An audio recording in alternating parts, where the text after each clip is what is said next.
আশুলিয়ার জিরাবো এলাকার bake time সেমাই তৈরির কারখানা। নোংরা পাত্রে ময়দার খামি, শ্রমিকের গায়ের ঘামও মিশছে সেমাইয়ে।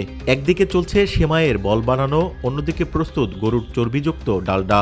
এরপর অপরিষ্কার দুই হাতে সেমাই তৈরিতে লেগে পড়ছেন শ্রমিকরা। পোড়া পাম অয়েলে ভেজে এর নাম দেওয়া হচ্ছে শতভাগ ঘিয়ে ভাজা লাচ্ছা সেমাই। ভাজার পর না ঢেকেই ফেলে রাখা হচ্ছে দীর্ঘক্ষণ। কর্তৃপক্ষ বলছে কারখানার এটি সর্বোচ্চ পরিচ্ছন্ন পরিবেশ।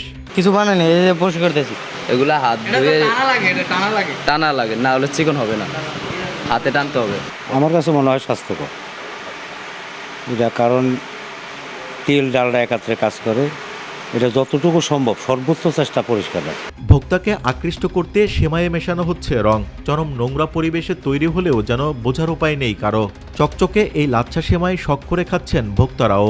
ঈদ উপলক্ষে সারা দেশের ভোক্তাদের হাতে পৌঁছাতে প্রস্তুত শত শত মন সেমাই। রং করা হয়েছে যে ভিগো ওয়্যার গার্ড, প্রয়োজন মতো বাঁকানো যায়, অধিক চাপেও ভাঙে না। ভিগো রং দিয়ে মানে খামের সাথে দেওয়া হয়েছে। এগুলো হলো আপনার ডালডা তেল। না, কোনো সমস্যা নাই।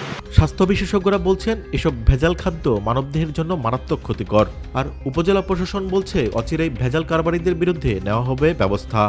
এটা সরাসরি খেলে আমাদের প্রথম কথা তো একটা হতে পারে ফুড পয়জনিং হতেই পারে, সেই সাথে আমাদের ডায়রিয়া হতে পারে, বমি হতে পারে ইত্যাদি, পেটের ব্যথা হতে পারে, সংক্রমণ জাতীয় যে রোগ, পেটের পীড়া, এটা হতে পারে। ঈদকে সামনে রেখে বেশ কিছু প্রতিষ্ঠান সেমাই তৈরি করছে, যা ভেজাল দ্রব্য দিয়ে সেমাই তৈরি করছে, বা সঠিকভাবে তারা তৈরি করছে না, পরিষ্কার পরিচ্ছন্নতা বজায় রাখছে না, বা স্বাস্থ্যগত বিষয়টি তারা মাথায় রেখে তৈরি করছে না।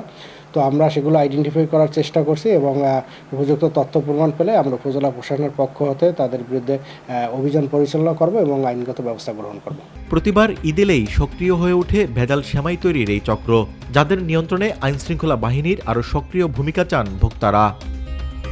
দেওয়ানিমন, দেশ টিভি, সাভার।